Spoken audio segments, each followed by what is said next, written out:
In this episode of the Funeral Report, relatives and friends have paid respects to Tamika Davis Goulburn, who died at her home in Bogwalk, St. Catherine, while she was 8 months pregnant. Her would-be baby girl is buried in her arms. Earth to earth, ashes to ashes, dust to dust. Her 2 daughters were at the funeral. That's the younger one on your screen, and the older one is shown there holding a dove at the graveside. Member of Parliament MP Garvey, who buried a daughter weeks earlier, offered her mourning constituents encouraging words. It's difficult because I know that when I walked in and looked in the casket a while ago, I've never seen anything like that before. And God must know why He has done what He has done, or why He has allowed to happen what has happened, but we will understand it one day. The late woman's husband, Sean, was one of the pallbearers, and he was also among people who symbolically released doves. There are many memorable tributes, including one from Karine Davis, a sister of the deceased. Persons in the district, the sick, the young, the old, the puppy, every single person Tamika had a helping, and she not tell nobody, and you have to go and tell somebody that is Tamika help you. Tamika was like the love of the community.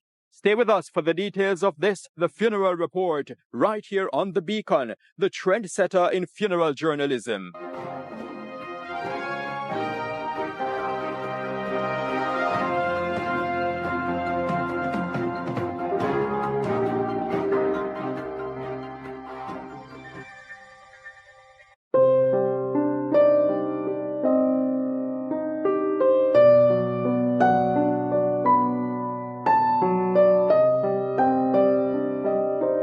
"41-year-old Tamika Davis Goulburn being returned to the community where she spent many of her childhood years, Buxton Town in Savannah, located just outside Linstead in St. Catherine.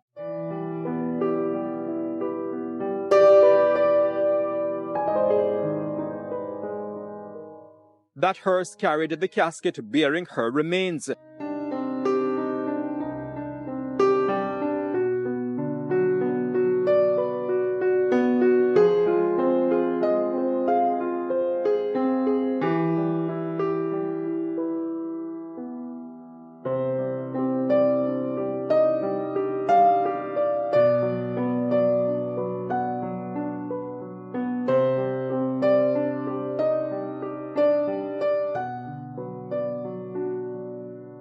Davis Goulburn was 8 months pregnant when she died at her matrimonial home in Bogwalk, St. Catherine, on Tuesday, May 28, 2024. Her family told the Beacon that the result of the post-mortem done was still pending up to when she was buried.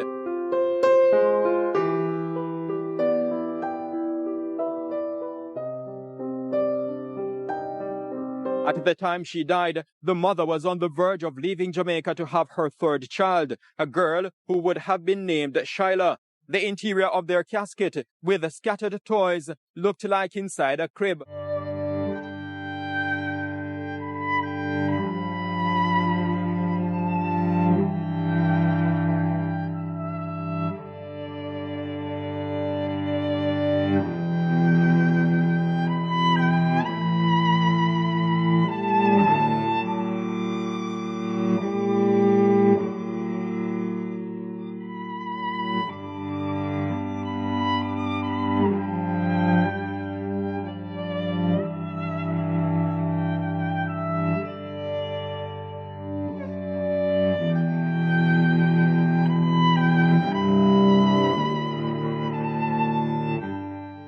Among the people at the entrance to the burial site is little Shanori Goulburn, who is Davis Goulburn's second of 2 living daughters. The first one also attended the funeral.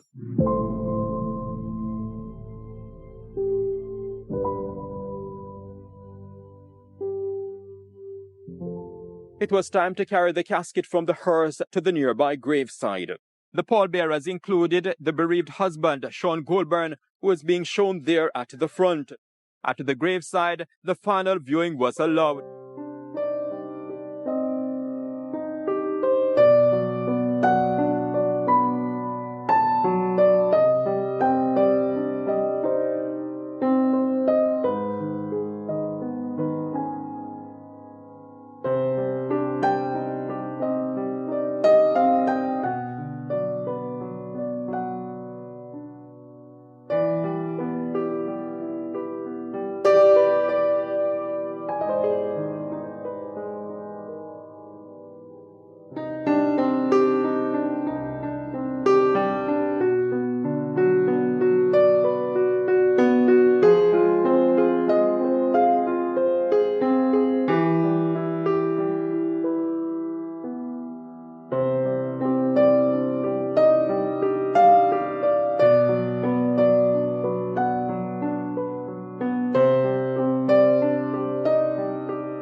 When the road is called up yonder, when the road is called up yonder, when the road is called up yonder, when the road is called up yonder, I'll be there. The casket eventually was lowered into the grave. Earth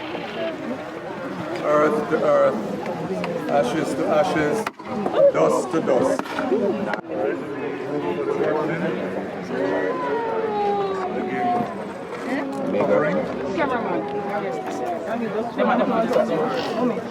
Some courses mentioning the program. The grave can hold my body down. And the dead in Christ shall rise. No grave can hold my body down. Davis Goldburn's first daughter, Shavane, is shown there wearing the yellow dress.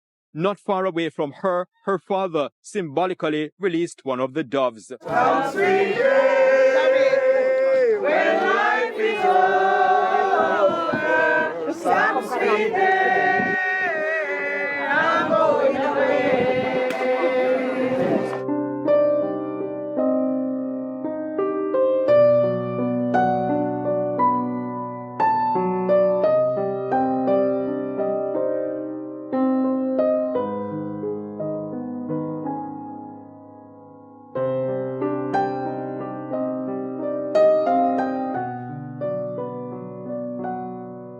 Moments before the burial, several people attended the service of thanksgiving for the life of Davis Goldburn. It took place on Saturday, August 3, 2024, at the New Life Tabernacle Church in Bogwalk. When you're weary,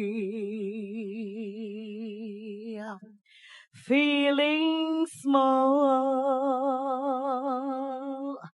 when tears are in your eyes, my God will dry them all. Member of Parliament for St. Catherine East Central, Natalie Nita Garvey, in a tribute weeks after laying her daughter to rest, gave encouraging words, especially to the bereaved family. I've also been through my own period of grief and still grieving.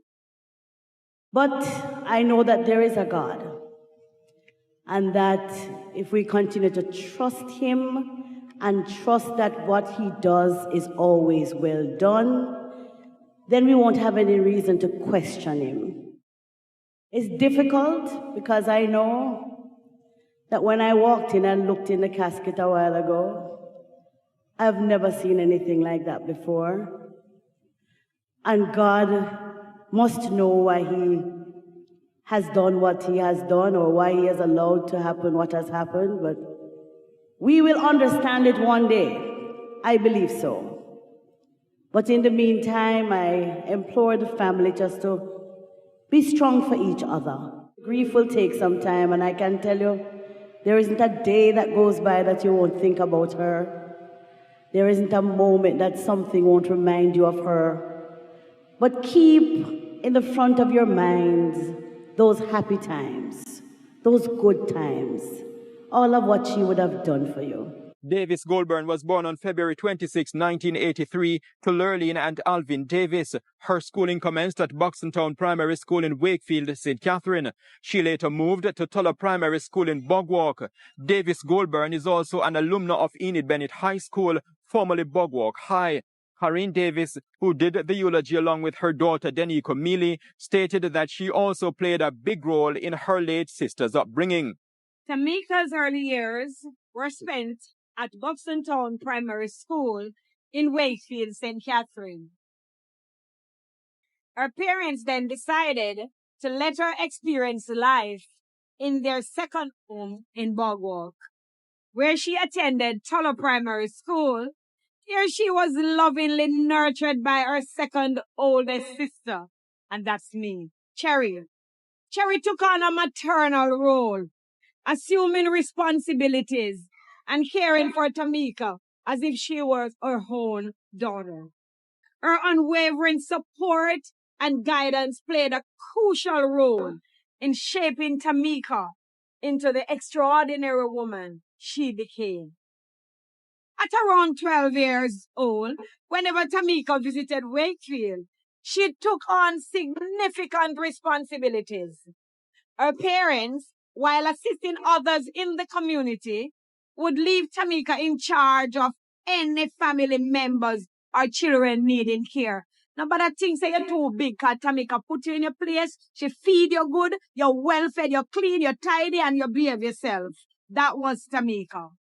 Davis Goldburn also stood out in the kitchen. Her niece, Denique, explained the genesis of that love affair with the culinary arts. Tamika's academic journey was marked by excellence.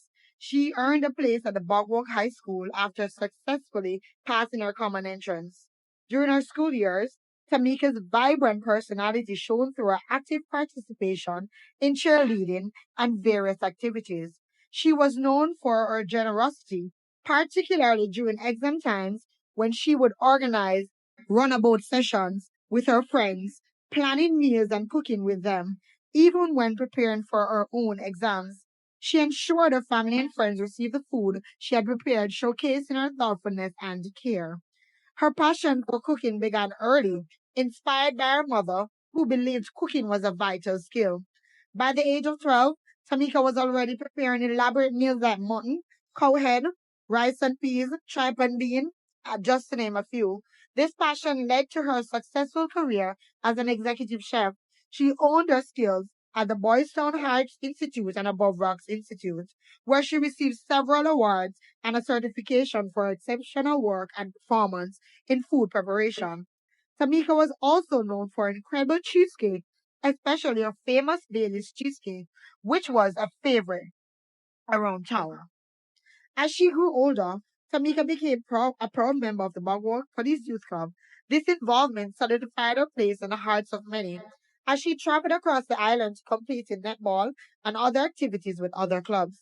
There was also a tribute by one of Davis Goldburn's nephews and some of her nieces, including Odette Leng, who noted that her late aunt loved babies. It's funny that Tamika died with a baby.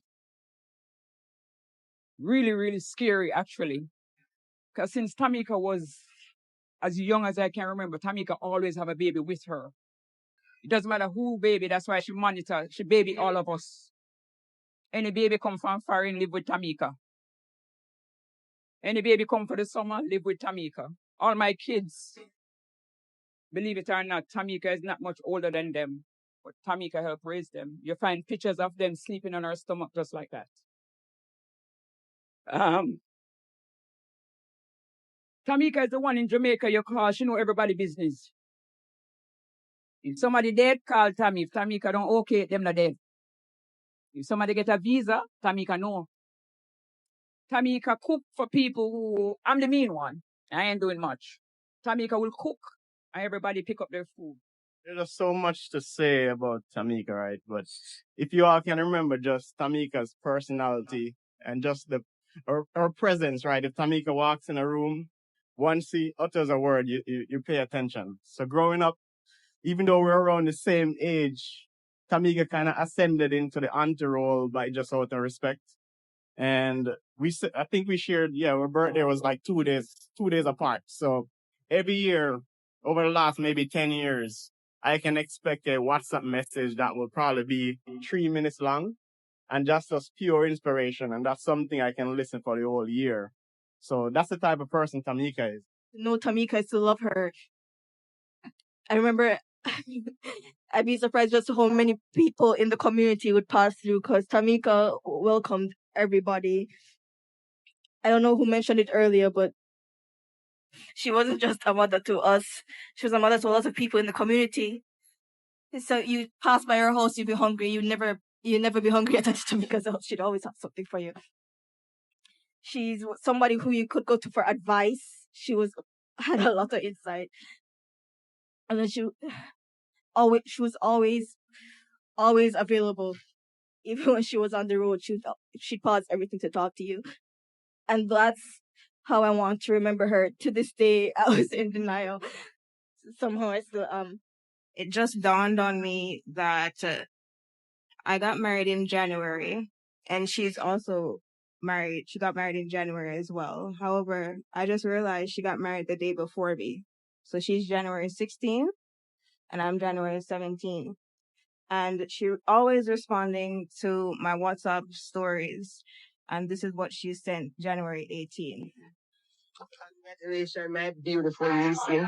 And to wish she was there. But I can see it was a wonderful day.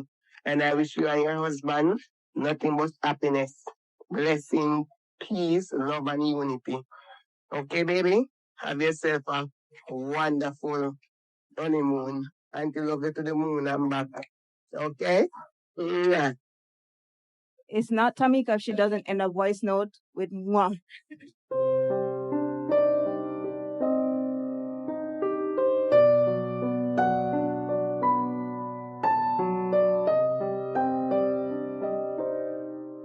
In Savannah District, St. Catherine, I'm Horace Mills reporting for the Jamaica Beacon.